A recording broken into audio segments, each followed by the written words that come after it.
नमस्कार सर्वांना. आज आपल्या इयत्ता 8वीच्या 38व्या तासिकेमध्ये आपल्या सर्वांचं स्वागत आहे. आज आपल्याला मार्गदर्शन करण्यासाठी आलेले आहेत आदरणीय Shilpa Nagarkar madam. Madam Bhausaheb Firode high school येथे उपाध्यापिका म्हणून काम करतात. मॅडम आज आपल्याला बुद्धिमत्ता चाचणी या विषयातील तर्कसंगती व अनुमान यातील संख्यांच्या मांडणीतील सूत्र ओळखणे या उपघटकाबाबत मार्गदर्शन करणार आहेत. तर मी मॅडमला विनंती करेल की मॅडम प्लीज आपण सुरू करावे. Thank you madam. विद्यार्थी मित्रांनो नमस्कार. सर्व शिष्यवृत्ती परीक्षेस बसलेल्या विद्यार्थ्यांचे आजच्या या सेशनमध्ये स्वागत आहे. बुद्धिमत्ता विषयामधलं तर्क व अनुमान यामधला संख्यांच्या मांडणीतील सूत्र ओळखून त्या ठिकाणी योग्य ती संख्या आपल्याला लिहायची असते.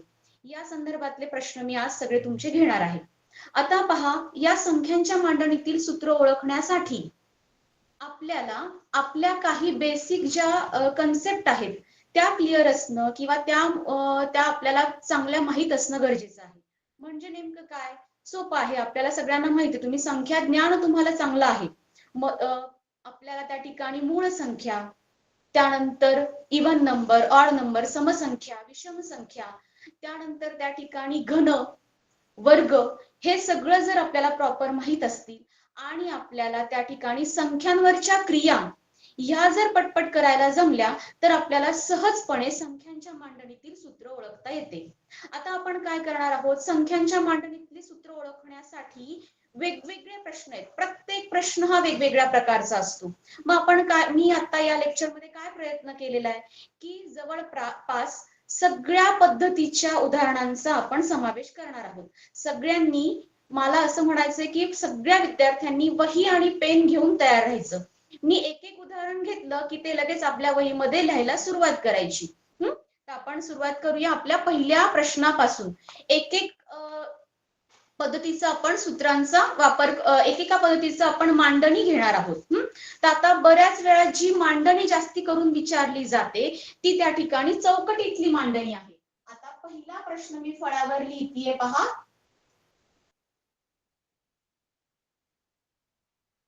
4, 9, 6, 8, 3, 6 आणि तिसऱ्या कॉलम मध्ये 20, 15 आणि एक आपल्याला चौकट रिकामी दिलेली आहे की त्या ठिकाणी आपल्याला उत्तर त्याचं काढायचंय. मी तिकडे फळ्यावर पर्याय सुद्धा लिहून ठेवते. पहिला पर्याय आहे 20, दुसरा पर्याय आहे 23, तिसरा पर्याय आहे 24 आणि चौथा पर्याय आहे 26. आता पहा विद्यार्थी मित्रांनो, या प्रश्नामध्ये आता काय करायचं, जेव्हा आपल्याला याप्रमाणे मांडणी दिलेली असते त्यावेळेस आपण शक्यतो काय करतो, उभ्या आडव्या त्या ठिकाणी बेरीज करतो, त्या ठिकाणी गुणाकार भागाकार काय येते त्याचा आपण विचार करतो. आता या प्रश्नामध्ये जर पाहिलं आपण तर पहिल्या आणि दुसऱ्या पहिल्या रो मध्ये किंवा पहिल्या स्तंभामध्ये आणि दुसऱ्या स्तंभामधले अंक लहान आहेत, तिसऱ्या स्तंभामधले अंक जरा मोठे दिसतात. तर आपल्याला काय या ठिकाणी तर्कसंगती लावता येईल, काय लॉजिक लावता येईल, तर या ठिकाणी पहिले दोन अंक घेतले मी, या 4 आणि 8 यांचा जर मी त्या ठिकाणी गुणाकार केला, 4 गुणिले 8, आणि त्याच गुणाकारामधून त्या ठिकाणी पहा तुमच्या लगेच लक्षात येईल की जर आपण त्याची बेरीज केली 4 अधिक 8, तर या ठिकाणी इथं 8 चौक 32, 32 वजा 12, तर मला उत्तर मिळालं 20. याचप्रमाणे दुसऱ्या कॉलम मध्ये येतंय का ते पण आपण पाहूया. मग दुसऱ्या कॉलम मध्ये 9 गुणिले 3 वजा पुढच्या कॉलम मध्ये 9 अधिक 3 बरोबर 9 त्रिक 27 वजा 9 अधिक 3 बरोबर 12. 27 वजा 12 जर केलं तर मला बरोबर मिळतंय 15. म्हणजे या मांडणीतलं सूत्र आपल्या लक्षात आलं. मग त्याचप्रमाणे आता करा 6 गुणिले 6 वजा 6 अधिक 6 बरोबर 6 6 36. 36 वजा 12, 36 वजा 12 त्या ठिकाणी तुम्ही जर केलं तर लगेच आपल्याला उत्तर मिळालं 24. म्हणजे मला मिळाला पर्याय क्रमांक जो आपला 3 आहे तो आहे त्या ठिकाणी बरोबर. आता यामध्ये आपण काय केलं, पहिला स्तंभ आणि दुसरा स्तंभ, त्याच्या पहिल्यांदा याची केली गुणाकार, त्या गुणाकारामधनं बेरीज काय केली, वजा केली. हा झाला पहिला. या पद्धतीतच मग काय केलं जातं, कधी बेरीज वजाबाकी याप्रमाणे प्रश्न असतात. पहिला प्रश्न प्रत्येकाला समजलाय. आपण पुढच्या प्रश्नाकडे जाऊया.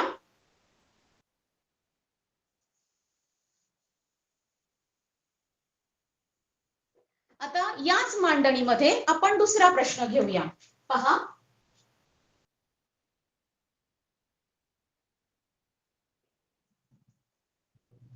1, 2, 3. पहिल्या स्तंभामध्ये हे अंक आहेत 7, 14 आणि 105. हे दुसऱ्या स्तंभामध्ये अंक आहेत. त्यानंतर इथं आहे 9 आणि शेवटी दिलेले 117. मी या बाजूला पर्याय पण लिहून ठेवते. पहिला पर्याय आहे 12, दुसरा पर्याय आहे 26, तिसरा पर्याय आहे 16 आणि चौथा पर्याय आहे 20. मग आता इथे पहा काय केलेलं आहे मुलांनो. तर पहिल्या स्तंभामध्ये अंक पहा, दुसऱ्या स्तंभामधले अंक पहा. पहिल्या स्तंभामधला जर मी मधला अंक जर विचारात घेतला, हा जो मधला अंक दिलेला आहे 2, मग हा दोन कसा आला, याचा जर आपण या 2चं काय, याचा 2 संख्यांशी काय लॉजिक लावलं, तर याचा आपण विचार केला तर समजा मी 2 गुणिले 1 केलं तर मला मिळाले 2. उभा स्तंभ विचारात घ्या आणि या दोनामध्ये हा 1 मिळवला तर मला मिळाले 3. 2 गुणिले 1 बरोबर मला मिळाला 2 आणि 2 अधिक 1 जर मी केले तर मला मिळाले 3. याच पद्धतीमध्ये जर आपण 14 गुणिले जर मी 7 केला तर 14 गुणिले 7 मला मिळतील 98.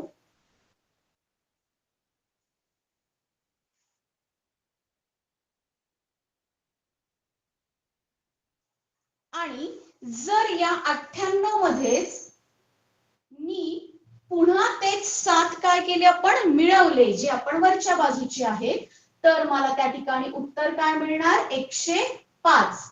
मग याच पद्धतीचा विचार करा की जर या मधली संख्या जी आपल्याला काढायची आहे तर मधल्या संख्येचं काय करता येईल. एक तर तुम्ही पर्याय पहा, पर्यायांचा विचार केला तर आपल्या पर्यायामध्ये पहिलाच पर्याय घेतलाय 9. पहिला पर्याय काय 12. मग 12 गुणिले जर मी 9 केलं, 9 गुणिले 12, 12 9 108. आणि याच 108 मध्ये जर परत मी तीच संख्या आपण काय करायची, मिळवायची. म्हणजे जर मी 9 मिळवले तर मला काय मिळतील रे, 117. याप्रमाणे म्हणजे आपण याप्रमाणे पर्याय आपल्याला काय घेतली, पहिली संख्या आपली बरोबर आली म्हणजे पर्याय क्रमांक 1. हे झालं दुसरा प्रश्न. यामध्ये आपण काय केलं, पहिला स्तंभ दुसरा स्तंभ उभ्या स्तंभांचा आपण विचार केला. त्यानंतर आता तिसरा प्रश्न आपण घेऊया.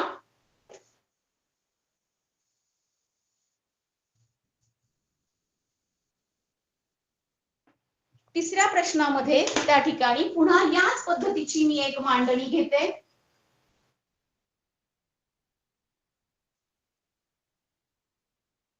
पहिला अंक आहे 4, दुसरा अंक आहे 3, तिसरा अंक आहे 8. त्यानंतर 9, 5, 1 पुढे 2 आणि 7. पर्याय, पहिला पर्याय आहे 10, दुसरा पर्याय आहे 6, तिसरा पर्याय आहे 12 आणि चौथा पर्याय आहे 0. पहा आता इथं सगळे अंक दिलेत.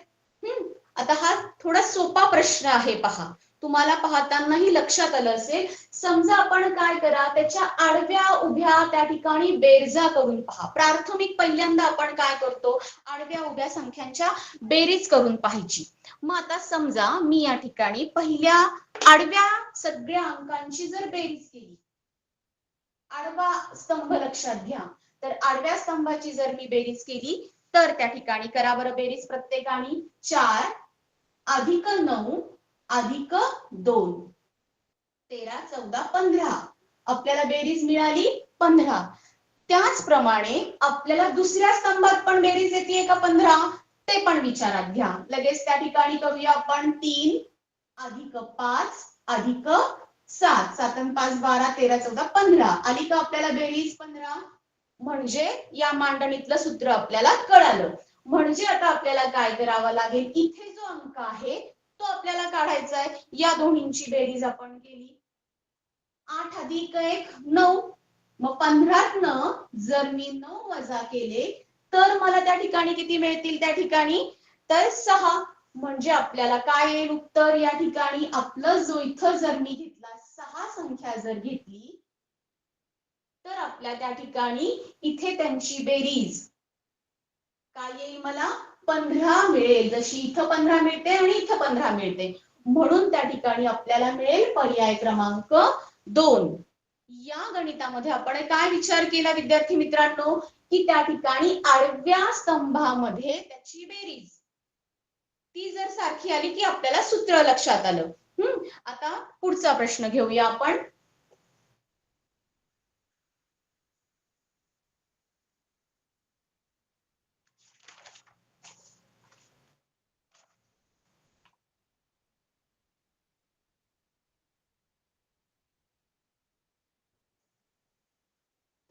अठ्ठावीस 98 81 31 54 65 64 36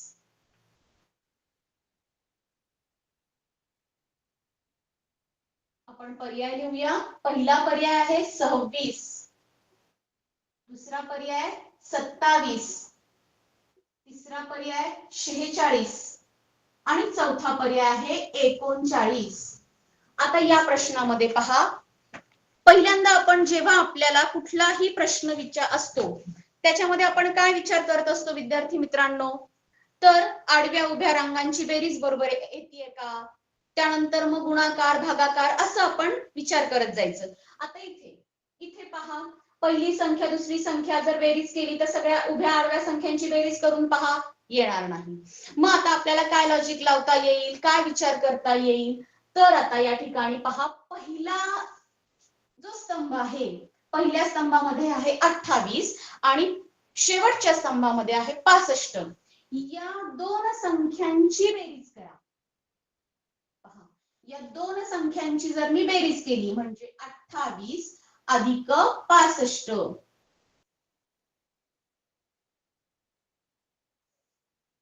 ती बेरीज आल्यानंतर त्या ठिकाणी त्या बेरजेचं आणि इथे काय कनेक्शन आहे याचा विचार करा. इथं मला आले 93, मग मला 93 ला कितीने मी भाग दिला तर मला त्या ठिकाणी 31 येतील. तर 3 नी जर मी भाग दिला तर त्या ठिकाणी भागिले 3 असं जर मी केलं तर मला मिळतील 31.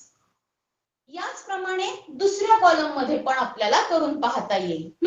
मग या दुसऱ्या कॉलम मध्ये एकदा करून पाहिलं की आपल्याला त्या मांडणीतलं सूत्र कळालं. मग याचप्रमाणे आता इथं आपल्याला मधली संख्या काढायची आहे. मग मधली संख्या काढण्यासाठी हेच आपण जे सूत्र आपण आपल्याला मिळालेलं आहे ते वापर करा. म्हणजेच या 81 अधिक 36 याची जर मी बेरीज केली, दोन्हींची बेरीज करा, त्याला 3 नी भाग द्या. 3 नी भाग दिल्यानंतर 3 त्रिक 9 आणि 9 त्रिक 27 म्हणजे मला त्या ठिकाणी इथं त्या ठिकाणी आपल्याला काय मिळाले, तर त्या ठिकाणी आपल्याला मिळालेली संख्या आहे 39. पर्याय क्रमांक 4 जी संख्या आपल्याला मिळाली आहे ती आहे 39. ही आपल्याला संख्या इथं मिळाली की जेणेकरून आपल्या पद्धतीमध्ये या पद्धतीने सूत्र आपण त्या ठिकाणी त्याचं काढलं. त्यानंतर आता पुढचा प्रश्न.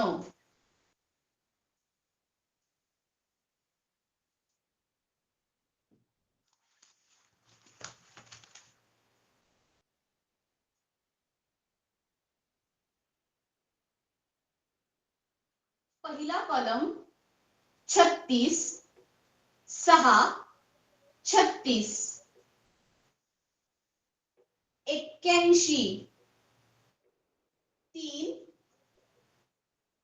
27, 64, 2 आणि इथे असणारा एका स्तंभामधली संख्या आपल्याला ओळखायची आहे. पर्याय आहे 28, दुसरा पर्याय आहे 15, तिसरा पर्याय आहे 18 आणि चौथा पर्याय आहे 16. आता या प्रश्नामध्ये असा विचार करा, तुम्हाला संख्या पाहिल्यानंतर लक्षात येतंय की काही संख्या या वर्ग संख्या आहे. 36, 6चा वर्ग दिसतोय मला त्या ठिकाणी, 64 हा त्या ठिकाणी वर्ग संख्या दिसतीये.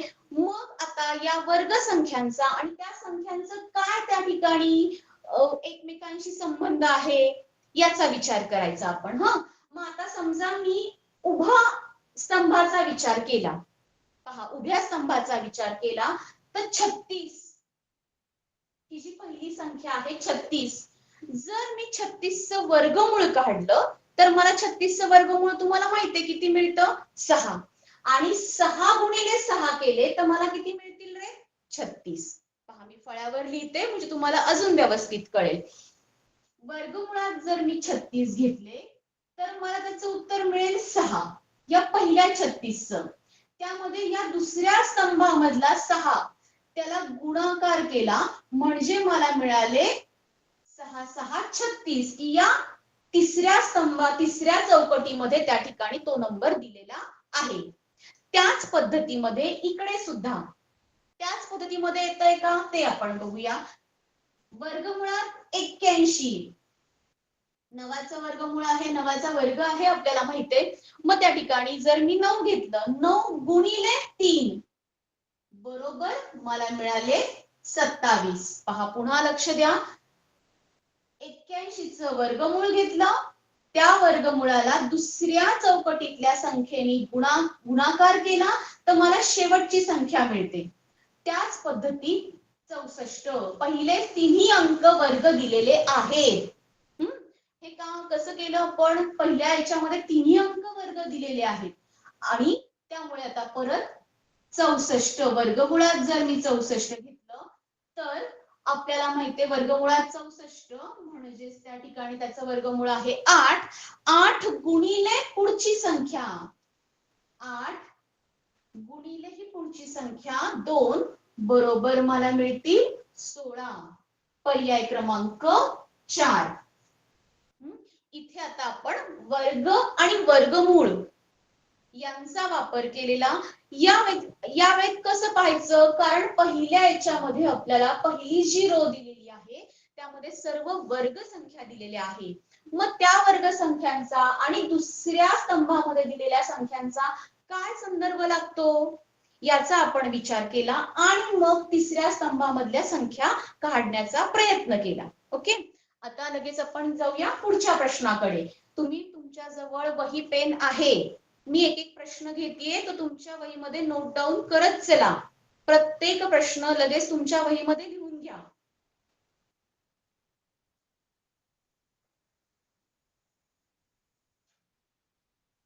पुढचा प्रश्न याच मांडणीतला, अशाच पद्धतीच्या मांडणीमधला पुढचा प्रश्न आपण घेऊया. 6, 5, 7, 4, 3, 2,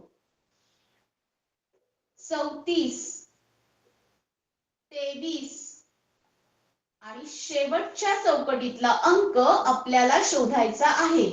पहिला पर्याय आहे 21, दुसरा पर्याय आहे 22, तिसरा पर्याय आहे 23 आणि चौथा पर्याय आहे 33. विद्यार्थी मित्रांनो, जो आपण पहिला प्रश्न घेतला होता ना त्याच पद्धतीचं लॉजिक तुम्हाला या प्रश्नामध्ये लावायचं आहे. पहा, पहिल्या आणि दुसऱ्या कॉलम आणि तिसऱ्या कॉलम मधल्या संख्या जरा मोठ्या दिसतात. मग त्याच पद्धतीचं त्याच लॉजिक प्रमाणे चला पहिल्या दोन संख्यांचं काय करता येतंय, बेरीज गुणाकार करता येतोय, काय करता येतंय, या 6 आणि 4 या संख्यांवरती आपल्याला काय क्रिया करून आपल्याला 34 मिळवता येईल असा विचार केला तर त्या ठिकाणी पहा त्याच पद्धती 6 गुणिले 4 या दोन संख्यांचा मी गुणाकार केला, 6 चोक 24. आता 24 मध्ये 34 येण्यासाठी मला किती मिळवावे लागतात, तर त्या ठिकाणी 10 मिळवावे लागतात. ते 10 कसे आले, तर 6 अधिक 4 यांची काय केली, बेरीज. म्हणजे आपल्याला आधी या दोन संख्यांचा गुणाकार अधिक त्याच दोन संख्यांची मी काय केली, बेरीज केली. म्हणजे 6 गुणिले 4 बरोबर 24 अधिक 6 अधिक 4 बरोबर 10 बरोबर मला मिळाले 34. आता हीच मांडणी पुढे त्याचप्रमाणे येते का ते पण आपण पाहूया. 5 गुणिले 3 5 त्रिक 15 अधिक 5 अधिक 3 पहा 5 त्रिक 15 अधिक 5 आणि 3 8 8 आणि 5 13 3 हजाला 1 23 मिळाले आपल्याला. म्हणजे पुढच्या संख्यांमध्ये आपल्याला याच पद्धतीने त्या ठिकाणी करायचंय.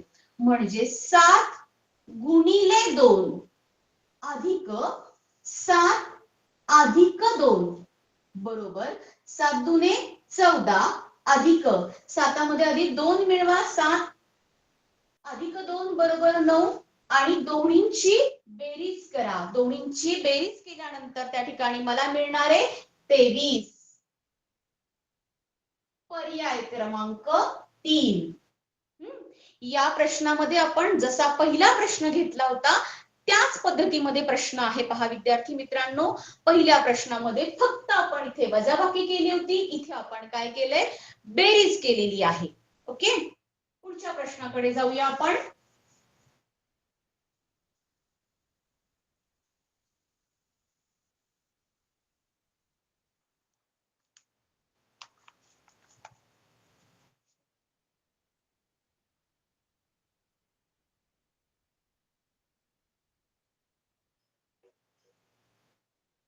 दोनशे 82 138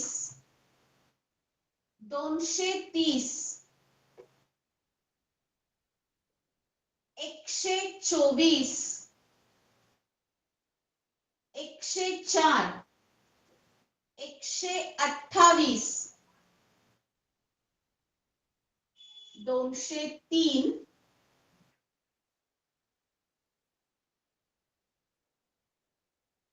121 ही आपली मांडणी आहे. आता यातले पर्याय 174, दुसरा पर्याय आहे 279, तिसरा पर्याय आहे 176 आणि चौथा पर्याय आहे 179. पहा विद्यार्थी मित्रांनो, जेव्हा आपल्याला संख्या अशा मोठ्या मोठ्या येतात असतात त्यावेळेस मग आपल्याला काय करावं असा प्रश्न पडतो. आता इथे पण पुन्हा असाच विचार करा. पहिली संख्या दुसरी संख्या यामध्ये पहिल्यांदा आपण आडव्या उभ्या बेरजा करून पाहतो, त्या येतात की नाही ते पाहायचं. त्याच्यानंतर पहिल्या संख्येचा दुसऱ्या कॉलमशी काही सहसंबंध जोडता येतोय का तो पाहायचा. नसेल तर पहिला आणि तिसरा त्यांचा काही सहसंबंध जोडता येतोय का तो पाहायचा. आता पहा, व्यवस्थित निरीक्षण जर तुम्ही केलं तर पहिला आणि दुसरा कॉलम यामधल्या ज्या संख्या आहेत त्यांची जर त्या ठिकाणी आपण बेरीज केली, पहिला आणि दुसऱ्या जो स्तंभ आहे जो कॉलम आहे त्याची जर मी बेरीज केली, पहिल्या दोन संख्यांची जर आपण बेरीज केली 282 अधिक 124 या दोन संख्यांची आपण बेरीज करूया. बेरीज केल्यानंतर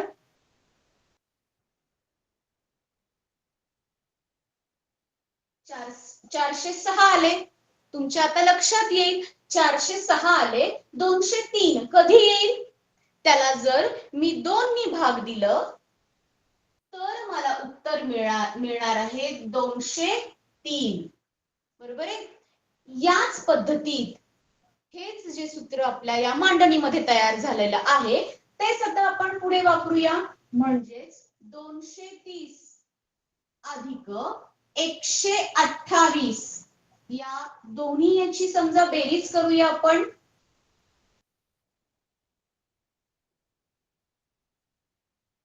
आणि आलेली जी बेरीज आहे त्याला आपण दोन्ही भाग देऊया.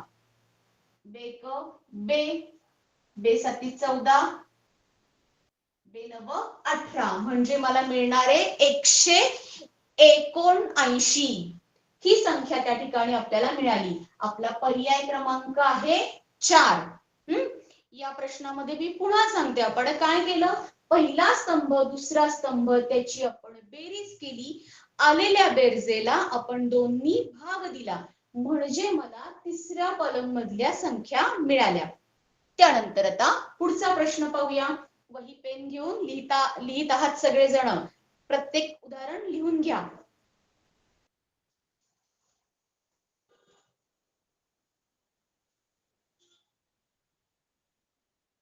पुढचा प्रश्न.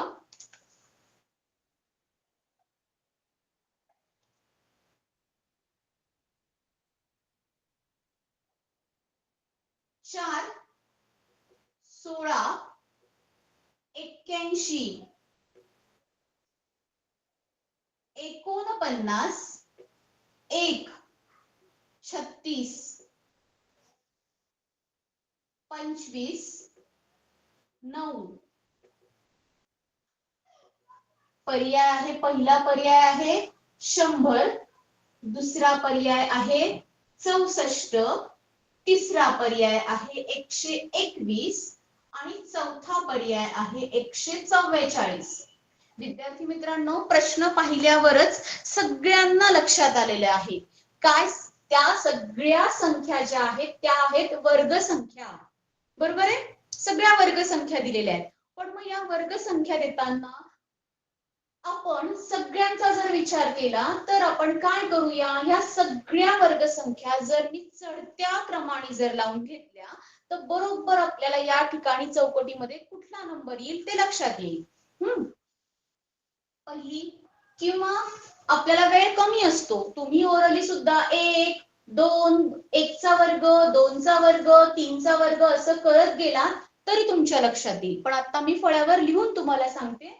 पहा 1 त्यानंतर 4 नंतर 9 16 25 36 49. 49 आल्यानंतर पुढची संख्या काय रे. 81. म्हणजेच 1 चा वर्ग 2 चा वर्ग 3 चा वर्ग 4 5 6 7. 7 पर्यंत वर्ग संख्या दिलेल्या आहेत आणि 9 चा वर्ग दिलेला आहे म्हणजे मधली संख्या कुठली नाही या सगळ्या मांडणीमध्ये.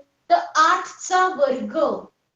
मग 8 चा वर्ग मला माहित आहे. आपण लगेच लिहून टाकूया 64. म्हणजे या ठिकाणी आपल्याला संख्या कुठली येणार आहे त्या ठिकाणी 64. पर्याय क्रमांक 2.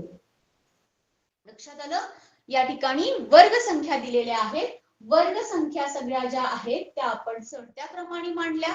चढत्या क्रमाने मांडल्यानंतर कुठल्या संख्येचा वर्ग त्या ठिकाणी पूर्ण त्या चौकटीमध्ये दिलेला नाही याचा विचार केला आणि ती संख्या आपण सहजपणे शोधली. पुढचा प्रश्न पाहूया आपण.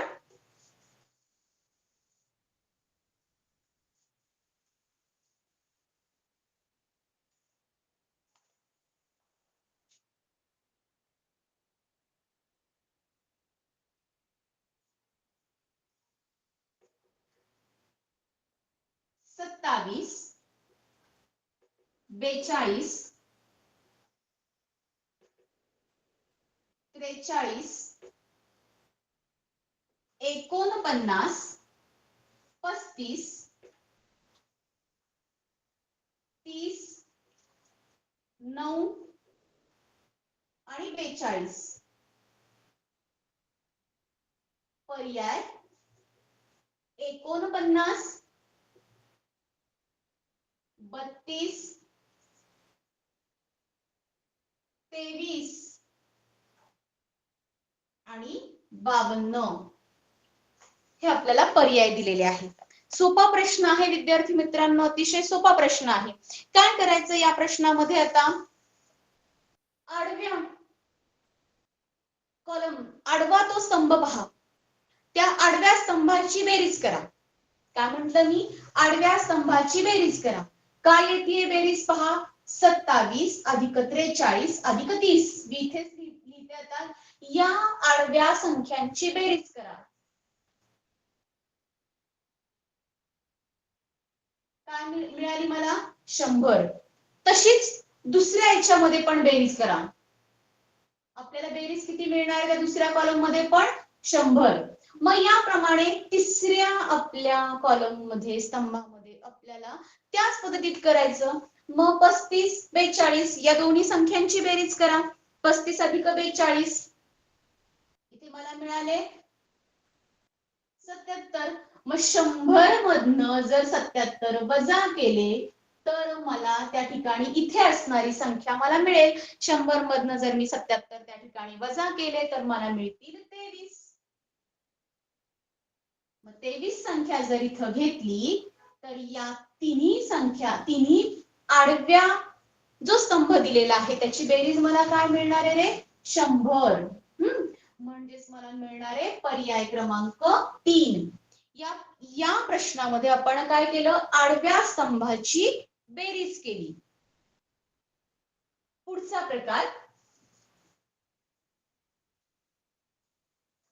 प्रश्न प्रकार पहा आता.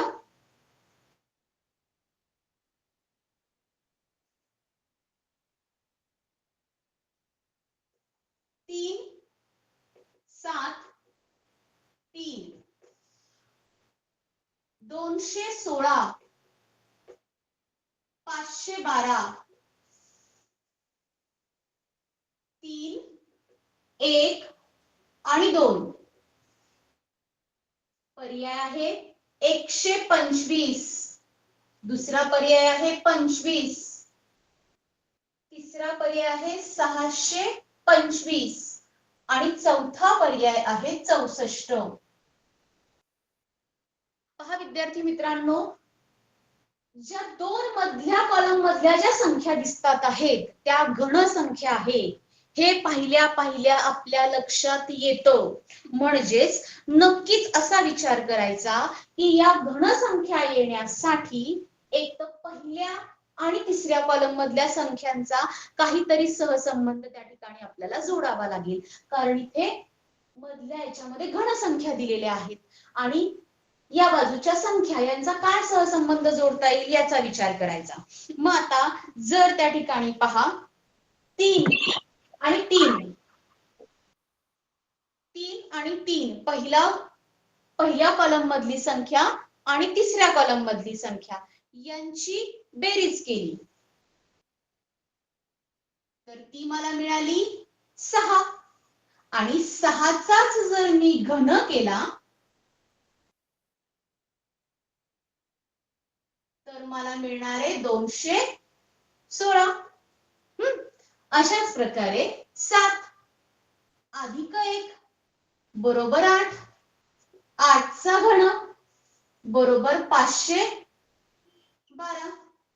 त्याच पद्धतीत 3 अधिक 2 बरोबर 5 आणि 5चा मी घन केला तर मला मिळणार आहे 125.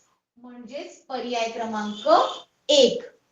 आलं उत्तर. या ठिकाणी आपल्याला घन संख्या दिलेल्या होत्या त्यावरून आपण पहिल्या स्तंभामधील संख्या आणि शेवटच्या स्तंभामधील संख्या यांच्यावरती काय क्रिया करावी लागेल असा विचार करून त्या ठिकाणी मधल्या संख्यामधल्या इथे असणाऱ्या चौकटीमध्ये संख्या कुठली येईल असा आपण विचार केला. त्यानंतर पुढचा प्रकार.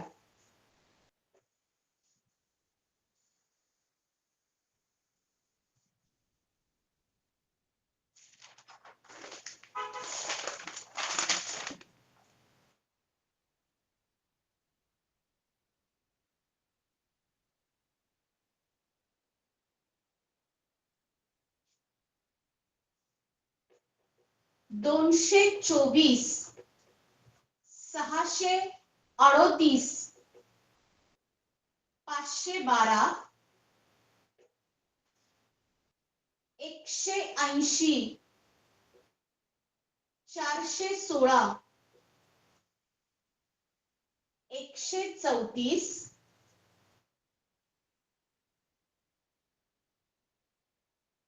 430 आणि 432. पहिला पर्याय आहे 160, दुसरा पर्याय आहे 150, तिसरा पर्याय आहे 140 आणि चौथा पर्याय आहे 182. आता या प्रश्नामध्ये पहा, आत्ताच काही वेळापूर्वी आपण एक प्रश्न पाहिला होता. त्यामध्ये आपण काय केलं, त्या दोन संख्यांची बेरीज केली, त्याला दोन्ही भाग दिला आणि मग तिसऱ्या कॉलम मधल्या कॉलम मधली संख्या काढली. थोडस त्याच पद्धतीचं उदाहरण आहे, फक्त थोडासा बदल आपल्याला करायचा आहे या ठिकाणी. आता काय करा, पहिल्या स्तंभामधली संख्या आणि तिसऱ्या स्तंभामधली संख्या यांची वजाबाकी करा. काय करूया आपण, वजाबाकी करा. म्हणजे 224 वजा 134 करा वजाबाकी. ती वजाबाकी आपल्याला त्या ठिकाणी मिळाली 90. आता 90 मिळाल्यानंतर मध्ये आहे 180, म्हणजे तुम्हाला त्याला कशाने गुणावं लागेल, तर 2 नी गुणाकार केला तर मला मिळाले 180. दुसऱ्या कॉलम मध्ये त्याचप्रमाणे आपल्याला येतं. मग याच पद्धतीमध्ये आपण 512 वजा 432 यांची वजाबाकी करा. वजाबाकी केल्यानंतर मला मिळालेली संख्या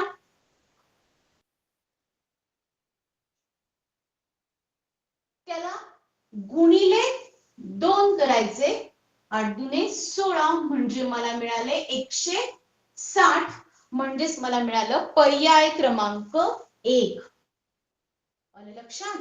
या मांडणीमध्ये मी काय केलं, पहिला आणि दुसऱ्या कॉलमचा विचार, तिसऱ्या कॉलमचा विचार केला. पहिल्या कॉलम मधल्या संख्येमधनं तिसऱ्या कॉलम मधली संख्या वजा केली, त्याला गुणिले 2 आपण केलं तर आपल्याला मधली संख्या त्या ठिकाणी मिळते. त्यानंतर आता परत पुढचा प्रश्न घेऊया आपण.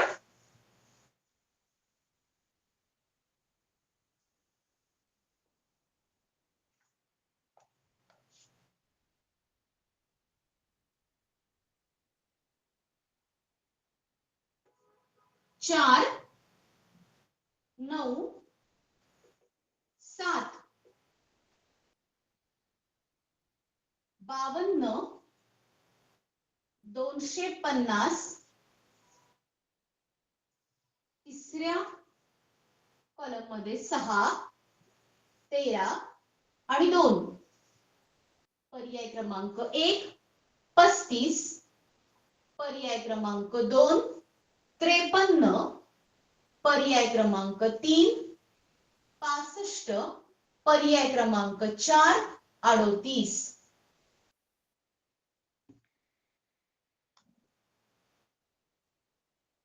पहिला तिसरा कॉलम पहा. आता इथे सुद्धा मधल्या कॉलम मधल्या संख्या जरा त्या ठिकाणी मला मोठ्या दिसतात. मग त्या लॉजिक लावताना काय विचार करायचा, पुन्हा त्यांचा गुणाकार येतोय का, गुणाकार करून संख्या येते का, नाहीये. मग आता काय करूया आपण, पहिल्या संख्येचा वर्ग करा. 4 चा समजा मी वर्ग केला आणि त्या वर्गामध्ये 6 चा वर्ग मिळवला. 4 चा वर्ग अधिक 6 चा वर्ग, 4 चा वर्ग अधिक 6 चा वर्ग बेरीज करायची. 16 अधिक 36 आपल्याला काय मिळतील, 52. मग याच पद्धतीचं शेवटच्या कॉलम मध्ये दोन संख्यांचे वर्ग करा. म्हणजेच 7 चा वर्ग अधिक 2 चा वर्ग जर मी केला तर 49 अधिक 4 मला मिळतील 53. म्हणजेच पर्याय क्रमांक 2. इथे पुन्हा आपला वर्ग संख्यांचा संदर्भ आपण या ठिकाणी आपल्याला मिळालेला आहे. पुढचा प्रश्न घेऊया आपण.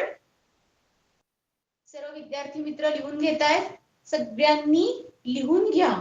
प्रत्येक प्रश्न मी ज्या पद्धतीत सांगते त्या पद्धतीत तो प्रश्न लिहून घ्या.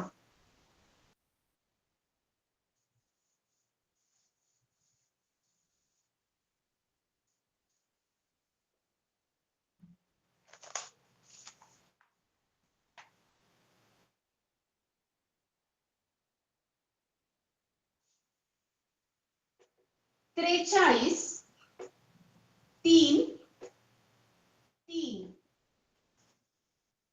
10 13 2 5 आणि 172. पर्याय क्रमांक 1 23, पर्याय क्रमांक 2 38, पर्याय क्रमांक 3 39 आणि पर्याय क्रमांक 4 40. विद्यार्थी मित्रांनो, हा प्रश्न आत्ताच या वर्षी झालेल्या NMMS परीक्षेला हा विचारलेला प्रश्न आहे.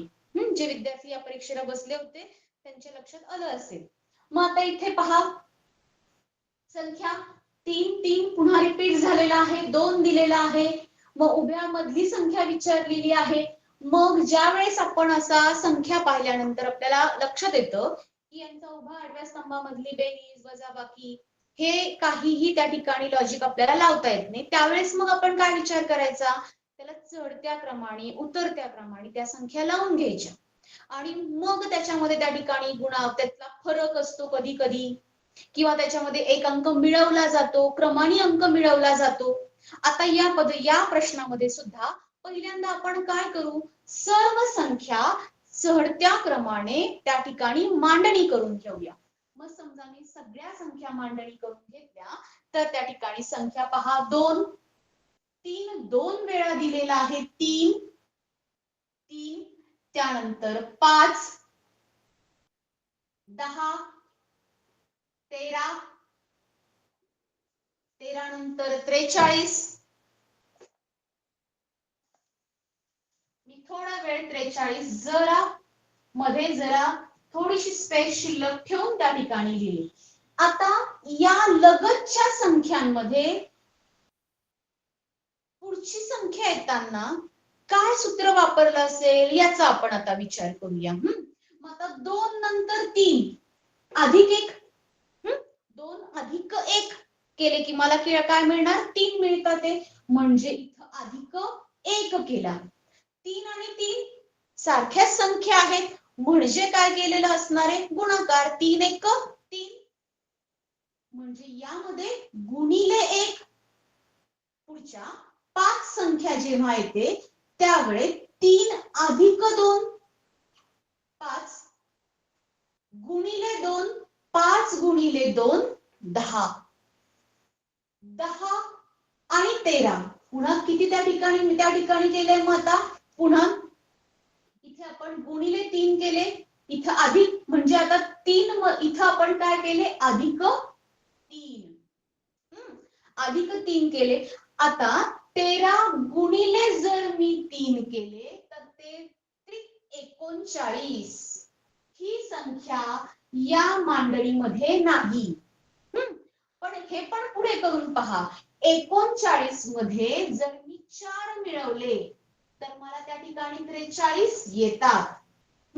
आणि 43 गुणिले जर मी 4 केले त्या ठिकाणी पुढच्या याच्यामध्ये पुढच्या संख्येमध्ये त्या ठिकाणी 43 आपण त्या ठिकाणी मिळत असताना आपण 13 गुणिले 3 याप्रमाणे केलं तर आपल्याला त्या मांडणीमधली मधली संख्या जी या मांडणीमध्ये नाही, म्हणजेच पर्याय क्रमांक 3. यामध्ये आपण काय केलंय, अधिक 1 गुणिले 1, अधिक 1 गुणिले 1 याप्रमाणे क्रमवार संख्या एकदा गुणाकार केला, एकदा बेरीज केली आणि एकदा गुणाकार केला. ओके, याचा आहे पर्याय क्रमांक 3 उत्तर. पुढचा प्रश्न,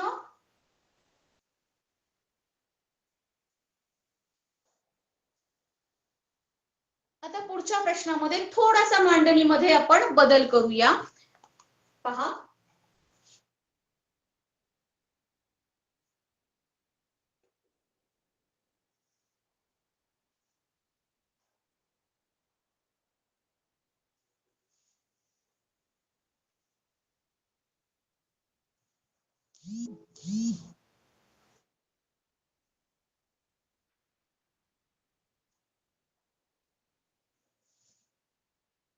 शहाण्णव, 16, 12, 73, 63, 14, 9, इथे 18 आणि 8 त्याचे पर्याय आहेत. पहिला पर्याय आहे 48, दुसरा पर्याय आहे 72, तिसरा पर्याय आहे 90 आणि चौथा पर्याय आहे 124. हा प्रश्न सुद्धा आता 2023 चा जो NMMS ची परीक्षा झाली त्यामध्येच विचारला गेलेला प्रश्न आहे. मग अशा स्वरूपाच्या मांडणीमध्ये 3 संख्या दिलेल्या असतात या मांडणीमध्ये. मग आता या मांडणीमध्ये आपल्याला ही वरची जी संख्या आहे ती काढायची आहे, बरोबर आहे. मग या 2 संख्यांचा आणि वरती जी संख्या दिलेली आहे त्याचा काय सहसंबंध आहे याचा विचार करायचा. मग आता या ठिकाणी पहा, समजा 16 ला मी त्याला भागिले 2 केलं किंवा त्यांची निमपट केली तर 16 भागिले 2 मला मिळतील 8. आता 8 गुणिले जर मी 12 केलं, 12 96. ओके, त्याच पद्धतीत इथं पण येत आहे का पहा, 14. 14 चे निम्मे केले म्हणजे 2 नी भाग दिला मी, मला मिळाले 7. 7 गुणिले 9 63. मग याच पद्धतीमध्ये पुढे 18 भागिले 2 बरोबर 9. 9 गुणिले 8 9 72. म्हणजे मला संख्या काय मिळाली या ठिकाणी 72. पर्याय क्रमांक 2. ही थोडीशी संख्यांची वेगळ्या पद्धतीची मांडणी त्या ठिकाणी आहे. सगळ्यांनी लिहून घेतलं असेल. आपण पुढच्या प्रश्नाकडे जाऊया.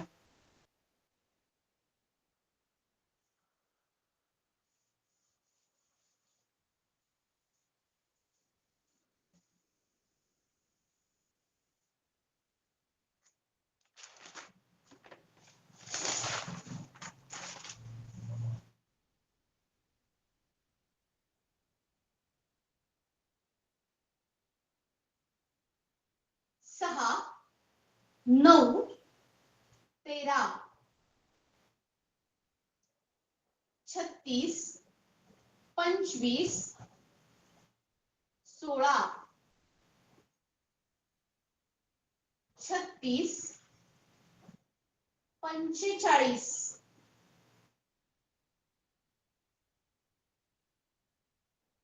पर्याय क्रमांक 1 62, पर्याय क्रमांक 2 74, पर्याय क्रमांक 3 52, पर्याय क्रमांक 4 84.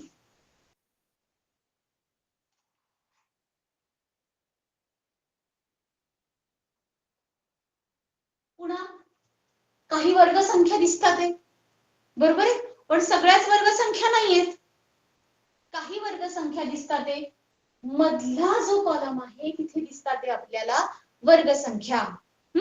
मग आता या असणाऱ्या वर्गसंख्या आणि पहिला कॉलम तिसरा कॉलम यांचा काय सहसंबंध जोडता येईल याचा विचार करायचा. पहिल्यांदा विचार करू. इथे 36 दिसतात आहे, इथे 6 आहे. 36 इथे सुद्धा 36 दिलेले, म्हणजे जर या 36चं वर्गमूळ जर मी काढलं 6 गुणिले 6 36. येते लक्षात? या 36चं जर मी वर्गमूळ घेतलं तर मला मिळणारे 6, या 36चं वर्गमूळ जर मी घेतलं तर 6 गुणिले 6 बरोबर मला मिळाले 36. पुढे 9 गुणिले 25चं वर्गमूळ जर मी घेतलं तर 9 गुणिले 5 बरोबर 9 5 45. त्याच पद्धतीमध्ये 13 गुणिले वर्गमुळात 16 म्हणजेच 13 गुणिले 4. 13 गुणिले 4 त्याचा गुणाकार करा 53. म्हणजेच पर्याय क्रमांक 3. मागच्या उदाहरणाप्रमाणेच थोडासा बदल इथं केलाय. पहा, लॉजिक तेच वापरायचंय, फक्त आता इथे आपल्याला पहिली संख्या आणि त्यांचा त्या वर्गमुळात येणाऱ्या संख्या त्याचा आपण काय केला, गुणाकार केला. आपण प्रत्येक प्रश्न घेताना प्रत्येक पद्धतीने विचार करते मी, एकेका पद्धतीचा एक प्रश्न घेण्याचा प्रयत्न करतेय. काही प्रश्नांच्या मध्ये त्या ठिकाणी त्याच पद्धतीमध्ये आधीच्या पद्धतीनेच लॉजिक वापरते, थोडासा बदल होतोय, कधी बेरजेचा, वजाबाकीचा, या पद्धतीमध्ये. पुढचा प्रश्न घेऊया आपण.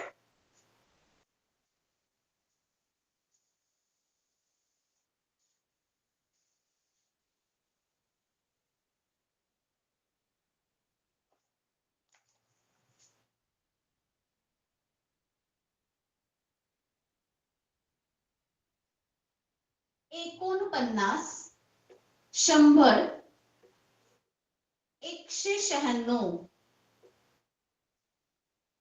13, 15, 36, 25, 169,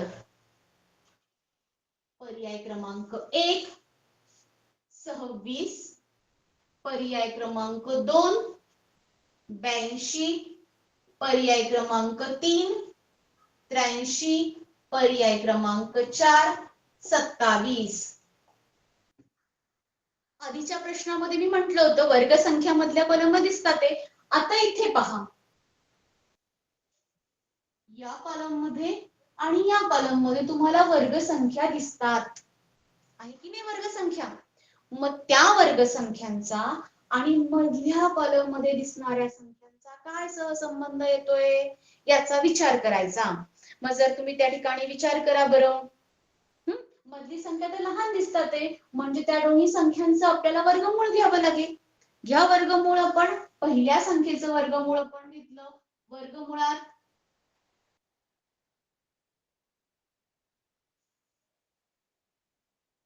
49 आणि त्याचं वर्गमूळ आपल्याला माहिती आहे, त्याचं वर्गमूळ काय मिळते आपल्याला, 7. वर्गमुळात 36, याचं वर्गमूळ मला मिळतंय 6, याचं आपल्याला मिळतंय 6. या दोन्हींचं काय केलं म्हणजे मला 13 मिळतंय, तर या दोन्हींची जर मी बेरीज केली तर मला मिळणार आहे 7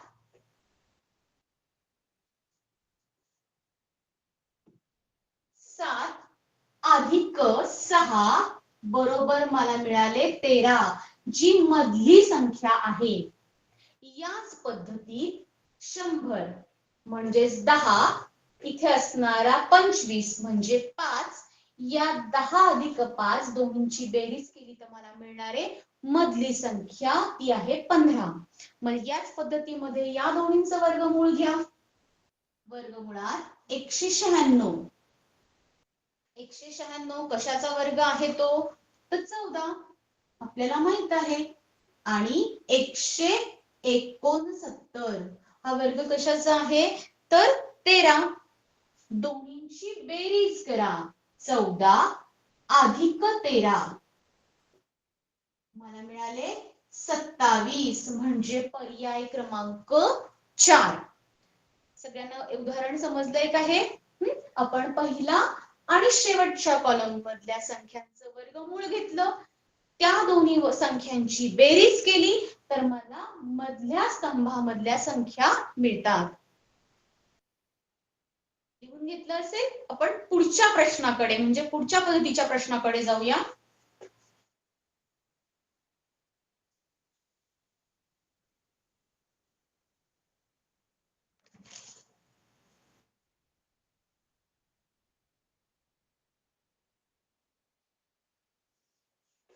छत्तीस, 54, 81, 71, 62, 47, 92, 41. पर्याय क्रमांक पहिला आहे 401. दुसरा पर्याय आहे 104. तिसरा पर्याय आहे 106 आणि चौथा पर्याय आहे 108. आता या प्रश्नामध्ये पहा, संख्या ज्या दिलेल्या संख्या आहे ना त्या सगळ्या संख्या तुम्ही एका चढत्या क्रमाने लावून घ्या. पहिल्यांदा काय करायचं, चढत्या क्रमाने या संख्या सगळ्या लावून घ्या. चढत्या क्रमाने लावल्यानंतर 36, 36 नंतर मला आहे 41, 41, 47, 47 नंतर 54, 54 नंतर 62, 71, 81 आणि 92. आता यामध्ये कितीचा फरक येतोय त्याचा विचार करा. 36 आणि 41. 36 मध्ये किती मिळवले म्हणजे मला 41 मिळतात ते पहा. 36 मध्ये अधिक 5 केले तर मला मिळतील 41. 41 मध्ये अधिक 6 केले तर मला मिळाले 47. 47 मध्ये अधिक 7 केले म्हणजे मला मिळतील 54. 54 मध्ये त्या ठिकाणी पुढची संख्या मिळवा. अधिक 8, 62, अधिक 9, 71, अधिक 10, 81, अधिक 11, 92. म्हणजे आता मला कुठली संख्या त्या ठिकाणी मिळवावी लागेल, क्रमवार संख्या येतात ना, म्हणजे मला काय मिळवावं लागेल आता, अधिक 12. मग अधिक 12 मिळवा. यामध्ये अधिक 12 मिळवा. मला संख्या मिळाली 104. म्हणजे या चौकटीमध्ये संख्या काय असणार आहे रे विद्यार्थी मित्रांनो, 104. पर्याय क्रमांक 2.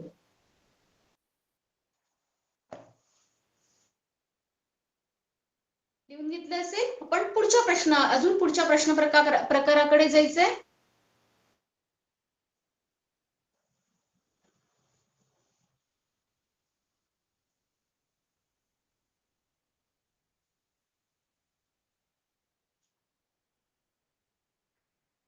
आपण 8 वाजलेले आहेत. आपण काय करूया आता, 2 प्रश्न मी फळ्यावर लिहिते, तुम्ही लिहून घ्या, सोडवायचा प्रयत्न करा. यामध्ये पहा, आपण आता या लेक्चर मध्ये आपण या चौकटीच्या पद्धतीमध्ये मांडणीमध्ये त्या ठिकाणी कशा प्रकारचे प्रश्न असतात, कशा प्रकारे त्या ठिकाणी आपल्याला लॉजिक वापरावं लागतं, सूत्र वापरावं लागतं याचा विचार केला. उद्या आपण काय करणार आहोत की मांडणीमध्ये बदल, कधी कधी सर्कल दिलेलं असतं, त्रिकोण दिलेला असतो, अशा वेगवेगळ्या मांडणींमध्ये त्या ठिकाणी संख्या असतात आणि त्या संख्यांमध्ये आपल्याला सूत्र ओळखावं लागतं. तर 2 प्रश्न मी आता फळ्यावर लिहिते, त्याचे पर्याय देते. तुम्ही सगळ्यांनी ते सोडवण्याचा प्रयत्न करा.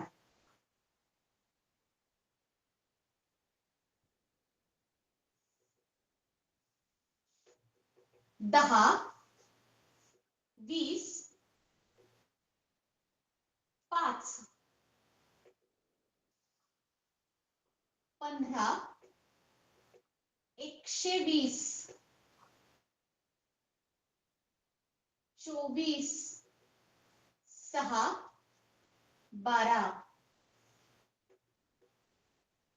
याचे पर्याय मी लिहिते.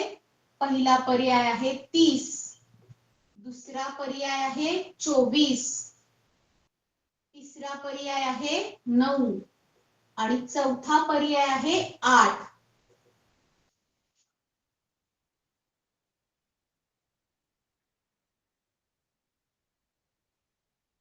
दोन 512,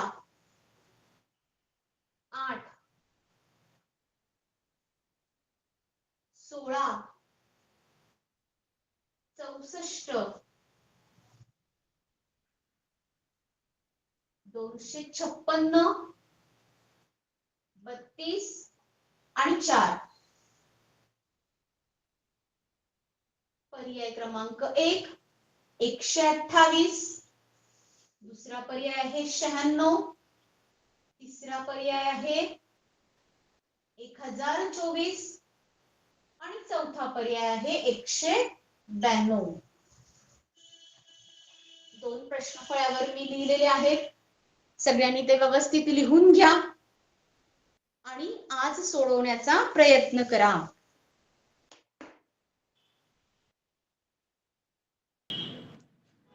आज आदरणीय शिल्पा नगरकर मॅडम यांनी संख्यांच्या मांडणीतील सूत्र समजावून सांगताना वेगवेगळ्या प्रकारचे उदाहरणं कसे येतात, मांडणीमधील सूत्रामध्ये बदल कसा होतो, याबाबत वेगवेगळी उदाहरणं देऊन अतिशय सुंदर असं मार्गदर्शन मॅडमने केलेलं आहे. पहा, जिल्हा परिषद अहमदनगरच्या वतीने मी मॅडमचे खूप खूप आभार व्यक्त करते.